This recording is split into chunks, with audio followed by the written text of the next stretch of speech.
When a team of Crossroads arrives in a village, we are often greeted by wonderful songs of welcome and celebration.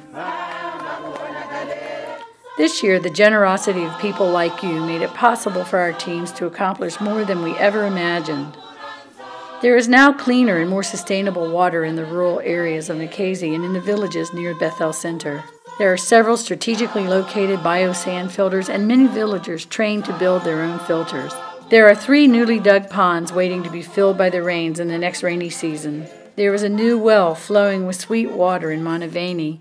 And Mark Harper and Louie, the well driller, are making progress on another well in a village that lacks access to clean water. There's an amazing C2 tank located next to the expanded pond in Mozambique that turns black, swampy water into crystal clear drinking water free from viruses and deadly organisms. There are 8 community health workers from our medical training last year encouraged by the opportunity to use their new skills to treat people in 2 villages who were desperate for medical care. As a result, there are 8 villages who now have healthcare workers who are equipped with supplies and basic training to care for the people in their villages.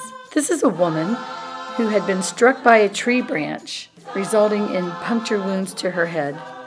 The trainees, under the direction of Crossroader and nurse Jamie Melhorn, treated and dressed her wounds daily. Within 3 days, all witnessed the amazing healing of what may have otherwise been a fatal wound. There are 5 communities equipped with treated mosquito nets, and entire villages are now trained in the care and use of mosquito nets. Each person is charged with the task of telling others where malaria comes from and how to avoid this dreaded disease. There are over 100 young girls wearing new dresses made by the Little Dresses for Africa sewing group, and over 100 kids wearing protective glasses with UV lenses, shielding their eyes from the damaging rays of the hot sun in Mozambique. Hats also help and were distributed. There are teens from the villages near the Bethel Center who now have heard the gospel and the message of purity through the 2 camps led by FUCA, Youth for Christ.